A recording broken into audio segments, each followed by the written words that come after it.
The Final Level, an autopsy of the Sega 32X. Welcome once again to the world of 1990s video games. We return to an era defined by a fierce rivalry where two corporate giants, Nintendo and Sega, battled for the soul of the industry. The Genesis story was one of triumph, a tale of the underdog's rise to challenge a kingdom. Sega, a company forged in the noisy, neon-lit arcades, had successfully established a beachhead in the American market by creating a sleek, black console that embodied a new kind of attitude. Its marketing was aggressive and unapologetic, its mascot a supersonic blue hedgehog, and its slogan a direct taunt: Genesis does what Nintendon't.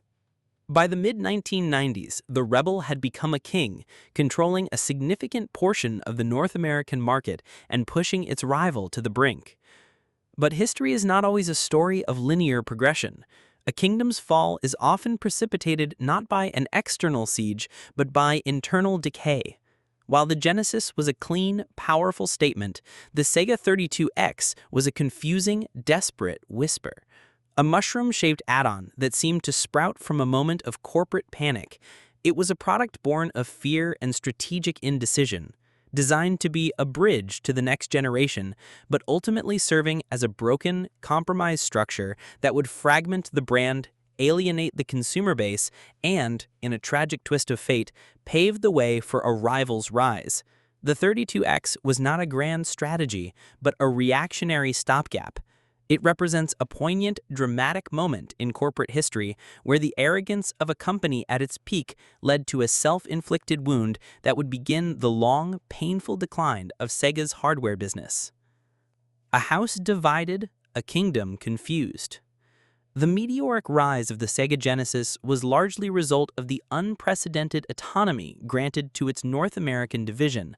Under the leadership of CEO Tom Kalinske, Sega of America executed a radical four-point plan: slash the price of the console, replace the pack-in game with the iconic Sonic the Hedgehog, escalate the aggressive marketing campaign, and build a dedicated American development team. This strategy, initially met with uniform horror by the Japanese board of directors, was approved by the visionary CEO Hayao Nakayama in a pivotal act of faith. The success that followed granted Sega of America a level of freedom that was nearly unheard of for an overseas division, and it was this freedom that defined the Genesis's era of dominance in the West. However, the very success of this decentralized structure planted the seeds of the 32X's failure. The immense creative and strategic freedom given to Sega of America created a parallel and often conflicting corporate culture. While the American team was focused on extending the life of the wildly successful Genesis console to capitalize on its existing momentum, Sega of Japan was already intensely focused on the next generation of hardware, with its successor, the Sega Saturn, already deep in development. The Genesis's peak, therefore, was not a shared victory, but a source of strategic discord. The American and Japanese divisions of the company had developed divergent, often antagonistic goals. The 32X would become the physical manifestation of this internal schism, a compromise product designed not to unify a strategy, but to placate conflicting corporate agendas, resulting in a product that served neither well. What had been a healthy rivalry that bred incredible success had turned into a parasitic relationship that would ultimately harm the entire enterprise. The catalyst for this schism's disastrous physical birth was the external threat of new, more powerful 32-bit systems entering the market. By early 1994, Sega was concerned about the Atari Jaguar and the 3DO. There was a significant two-year gap between the aging Genesis and the planned worldwide launch of the Sega Saturn, which was still in development. The Japanese board of directors, deeply anxious that these new competitors would steal their one-hard momentum, acted on a single, panicked order from Nakayama.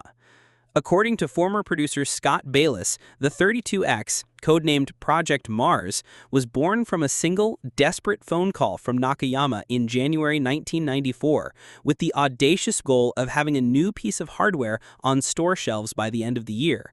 The origin story of the 32X is not one of calculated strategy, but of pure, unadulterated reaction to a perceived threat. A former executive even claimed the original design for the add-on was sketched on a cocktail napkin, highlighting the rash and improvisational nature of the project's inception. This rash decision immediately led to a debate between the two warring factions of the company. Sega of Japan initially envisioned a new standalone console. However, Sega of America's team, led by executive Joe Miller, argued that an add-on would be a more prudent approach. Miller's reasoning was that a peripheral would be a cheaper alternative to a brand new console, allowing Sega to leverage the massive existing Genesis user base and avoid alienating customers who would have to abandon their current system. The American team's proposal won, and the 32X was designed to plug into the Genesis's cartridge slot, expanding its power with two 32-bit processors. This compromise, however, was a fatal miscalculation. While it was intended to be a bridge between generations, it became a Frankenstein's monster of a product that fragmented Sega's hardware lineup and confused consumers. The company that had once succeeded with a clean, simple message now had a convoluted, multi-part hardware strategy where a consumer could potentially own a Genesis, a Sega CD, and a 32X all at once. This complexity, a direct result of the lack of a unified corporate vision, was a ticking bomb. The technical Gordian knot. On paper, the 32X was a powerful and impressive piece of technology. It featured a pair of Hitachi SH2 32-bit processors, each running at 23 MHz, a new video display processor or VDP that allowed for 32,768 on-screen colors, and a 2-channel pulse width modulation PWM sound chip for stereo audio. It could also, in its most commonly used graphics mode, display 256 colors at once, matching the Super Nintendo's capabilities. The intention was to create a device that could produce powerful 3D graphics and high-quality visuals that would bridge the gap between the 16-bit and 32-bit eras. However, this seemingly brilliant technical specifications masked a fundamental, nearly insurmountable engineering challenge. The 32X's components were a chaotic mix of old and new. Its cutting-edge SH2 processors had to communicate with the aging Genesis hardware, including the Motorola 68000 and the Z80. The two disparate architectures were not designed to work in concert, creating what one developer described as a parallel programming minefield. A developer couldn't simply add the 32X's power to a Genesis game. They had to learn a new processor architecture and manage the complicated flow of data between the two systems.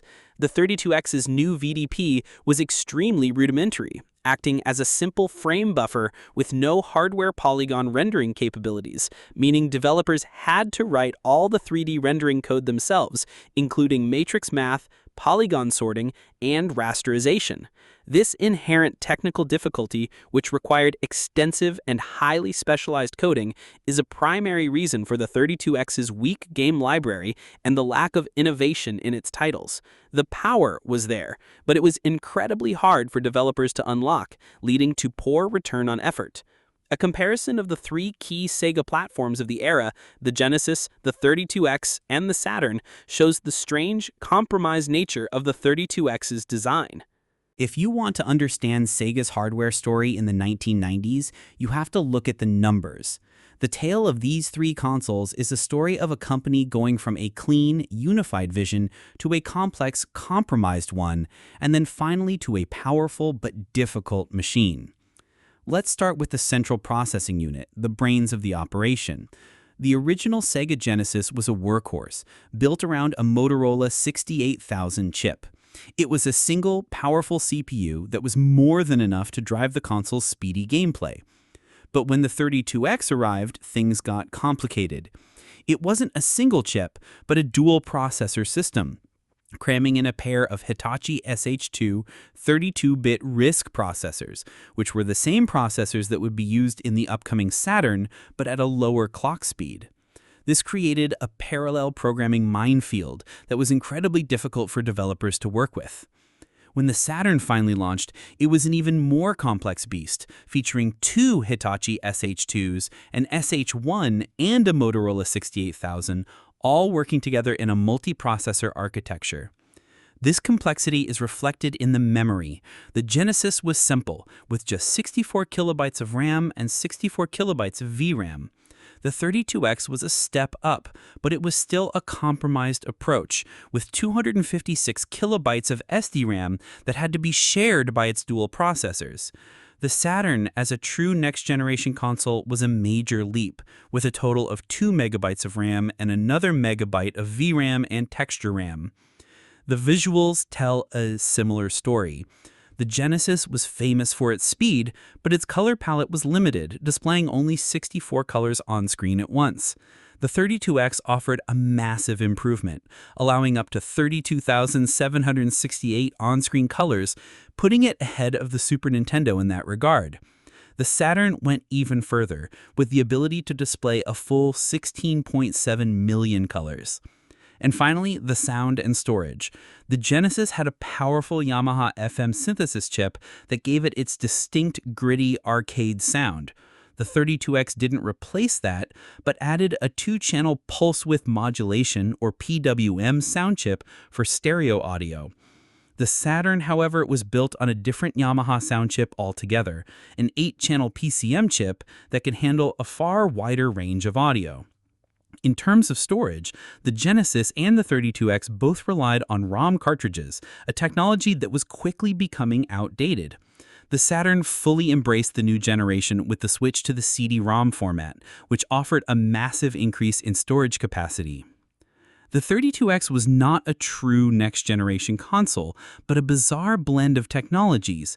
It had a pair of powerful SH2 processors from the next generation, but was held back by the aging Genesis's communication protocols and a far more limited amount of RAM than the Saturn's. The Saturn, by contrast, was a true leap forward, with a fully integrated multi-processor architecture that was designed to work as a cohesive whole. For third-party developers, the choice was clear. Invest resources in a clean, powerful new system like the Saturn, PlayStation, or Nintendo 64, or spend months wrestling with the complexities of a temporary add-on. The dominoes fall. The commercial failure of the 32X was swift and total. It launched at a steep price of $159.99, a significant investment for a peripheral that required an existing Genesis console. The market was overly crowded, with new consoles like the Atari Jaguar, 3DO, and PlayStation, as well as the Genesis's main rival, the Super Nintendo, all competing for consumer attention. The 32X's sales figures were abysmal, with an estimated 665,000 units sold by the end of 1994, far below the million-unit goal set by Hayao Nakayama. This resulted in a massive inventory problem, with 200,000 units left in warehouses that had to be sold at steep discounts, with the price eventually plummeting to $19.95 to clear the remaining stock. The direct quote from Shinobu Toyota of Sega of America, recalling how they ended up with 200,000 units in our warehouse, vividly illustrates the depth of the company's miscalculation and the classic signs of a product no one wanted. However, the 32X's most profound and damaging consequence was not its poor sales, but its catastrophic effect on the launch of the Sega Saturn. The frantic rush to produce the 32X in time for the 1994 holiday season led to a major shortage of the Hitachi SH2 processors. In a final, tragic irony, the very components needed to make the 32X were the same ones needed for the Saturn. This meant that when the Saturn launched in Japan in November 1994, Sega could not produce enough consoles to meet demand. This processor shortage directly blunted the momentum of the Saturn's killer Japanese launch title, Virtua Fighter, and gave its new rival, the Sony PlayStation, a wide-open window to establish a market lead. The 32X's failure was not an isolated event. It was the primary, direct cause of the Saturn's commercial struggles. The company that panicked and rushed a product to market to protect its future instead cannibalized that future, destroying its own supply chain and brand reputation in one fell swoop. This self-inflicted wound also created a deep-seated erosion of consumer and retailer trust. Customers who had invested in the expensive Sega CD and now the 32X felt betrayed and were put off by Sega's chaotic and confusing hardware strategy. The company's brand, once a symbol of cool, confident rebellion, now seemed unreliable and indecisive. Retailers were also alienated by the rapid changes in strategy and the dumping of unwanted inventory. The 32X was not just a commercial flop, it was a devastating blow to the brand's integrity that would haunt the company for years and contribute directly to its eventual exit from the hardware business. The final act, the slow decline and Dreamcast's last stand. The 32X's failure was a prologue to the Saturn's struggle, which in turn set the stage for the Dreamcast's final, desperate gamble. The Saturn was a powerful machine, but its complex multi-processor architecture made it difficult to program for, leaving third-party developers frustrated. The infamous surprise early launch in the US, which was intended to beat the PlayStation to market, was a logistical nightmare that alienated major retailers and left the company with limited stock and an anemic game lineup. By the time the PlayStation launched at a more competitive price point and with a simpler 3D-focused architecture, Sega's brand was irreparably damaged in the West. Sega, however, was not yet ready to give up. After a string of expensive failures, the company decided to launch one final piece of hardware, the Dreamcast. The console's development was plagued by a renewed internal hardware rivalry between Sega of America and Sega of Japan. Sega of America, under the leadership of Bernie Stolar, favored a design codenamed Black Belt that would use a 3DFX graphics chip and a PowerPC CPU, while Sega of Japan's team favored the Hitachi SH4 and NEC PowerVR architecture, codenamed Dural and later Katana. The Japanese team won, resulting in a lawsuit with 3DFX and a further fracture in the company. Despite this turmoil, the Dreamcast was an impressive piece of hardware, designed with off-the-shelf PC components to reduce cost and make it easier to develop for. It was the first console to feature a built-in modem for internet access, a revolutionary idea at the time.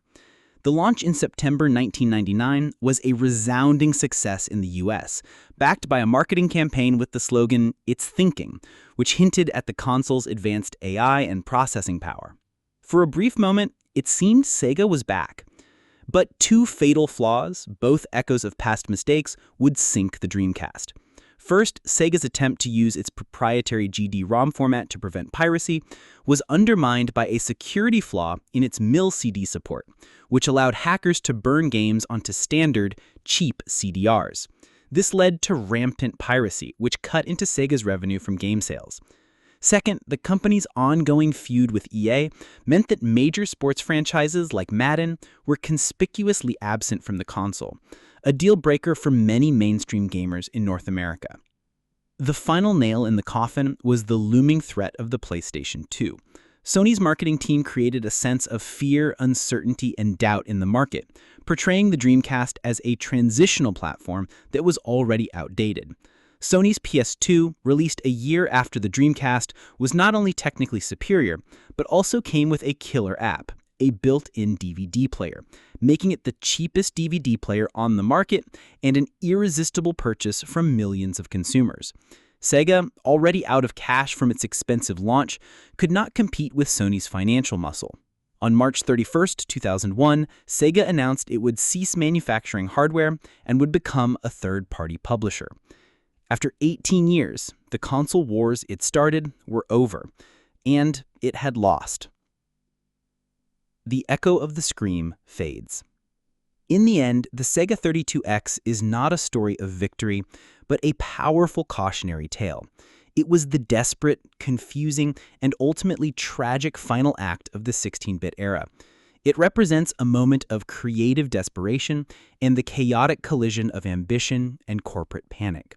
The company that had succeeded by offering a clean, powerful, and cool alternative to its competitor would fail so spectacularly by releasing a confusing, expensive, and compromised product that poisoned its own well.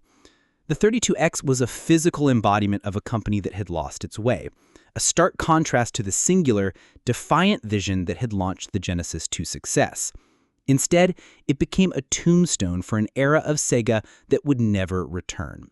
The echo of the Genesis scream was its cry of defiance. The echo of the 32X was a silent, whispered warning of the chaos and ruin to come. It stands as a powerful reminder that in the world of corporate strategy, a single ill-conceived decision can send a kingdom to ruin.